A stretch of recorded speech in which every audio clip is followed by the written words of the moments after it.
ملګرو سلامونه او احترامات. دا شیبې مونږه په بلو واټر دوبۍ کې ولاړو. یو څو زاګه باګه درانه پښتانه دي. ما وی ولې نه ناڅاپي مونږه د کویلې په کان کې 3000 فوټه لاندې هم دنیا ته رسولې ده. برج الخلیفه کې هم د ناڅاپي انګازې دنیا ته رسېدلې دي. او نن بلو واټر دوبۍ نه د ناڅاپي دغه لړۍ ستاسو په وړاندې ږدمه. کامران زمونږ د دیر د سیمې ډېر چابک فکر دی، ورسره خانجي هم دی او د راحت د وجې نه خو موږ ټول په راحت وو. ډېر چاپېره د دنیا موږ ته ګوري خو ځان له به ګوري که نه. دنیا خو پرېږده چې خبرې کوي، موږ به خپله خبره کوو. ډېر چاپېره که خادي ده که ماتم دی، ما سره زما د خپلې پښتو غم دی. کامرانه راځو ناڅاپي له اول به زه یو څو شعرونه ووایم، بیا به ته ووایې، او که خانجي شعر وایي جو دې وایي، که نه وایي نو واخو به وري که نه، او بیا به راحت جان وایي. راحت صاحب شعر دی، وایي چې تماشې یې تل هنداره کوي، دغه جینۍ به چاته لاره کوي. کامرانه ته دې منظر اغستی واوانه وې چې تماشې یې تل هنداره کوي، دغه جینۍ به چاته لاره کوي، او چې تکلف شو نو رشته ختمه شوه، یاران د یار سره تیاره کوي. راحت جانه چې تکلف شو نو رشته ختمه شوه، یاران د یار سره تیاره کوي، او چا کې چې صبر قناعت شکر وي نو دی به ژوند ښه په قلاره کوي. او د فن د خرڅ هنر چې زده نه کي څوک، بیا به ګیلې د مړ سرکاره کوي.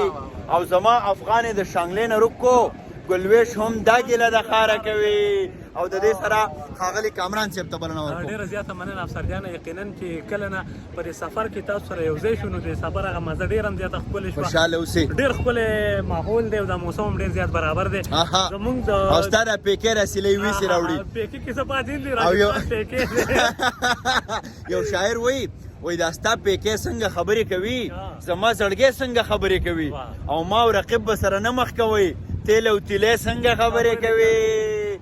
ښه کامران جانه ستا شعرونه له به راځو. د یاسر اکمل کوم چې ستا هم ډېر نږدې یاسر اکمل روغانې وایي زه انتظار مړ کړم او تا ځان په وادو وجلې.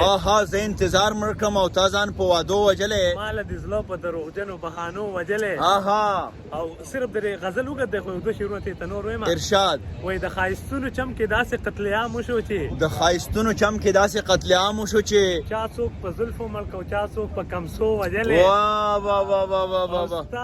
جدای بیا وجلم یا به نه وجلم، ستا جدای بیا وجلم یا به نه وجلم، ځان مې په خپله د سګرټو په لوګو وجلې. او د دې سړي قاتلان زه یا سره ښه پېژنم، د دې سړي قاتلان زه یا سره ښه پېژنم، په پټه خپلو په ښکاره باندې پردو وجلې. واه واه واه. او زړه په جړا سپکېږي، ظلم په چا څله کوئ، دا یو سړی تاسو په ډېرو د لاسو وجلې.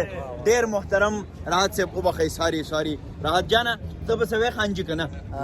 خانجي څوم نه وایې، په دې کې هم ستا زړه خفه دی نو ګورې دا به ډېر ظلمي. جی راحت صاحب زه به د یو شعر ویم. ارشاد راشي اسویلي د جړا ډک په شونډو پاتې شي. راشي اسویلي د جړا ډک په شونډو پاتې شي، هیڅ ویلی نه شم د ناکامه په خندا شم. واه واه واه واه واه. قدرمنو دا زمونږ د بلو واټر دوبۍ نه دغه ناڅاپي په دې غرض باندې چې تاسو ګورئ زمونږ په وطن کې د سوات سیند هم شته دی، جندې هم شته دی، دریای کابل هم شته دی، او دریای چترال هم شته دی. خو که نشته دی نو دا ذهنونه نشته. هلو هاو آر یو؟ فاین ویری ګوډ. دا ذهنونه نشته دی جی. دومره خوشحاله خلک دي، نه په چاکاري نه ټینشني نه غویمۍ نه لانجۍ، په خپل وطن چېرته د سیند په غاړه خواږه یاران سکڼې ماښام راکا.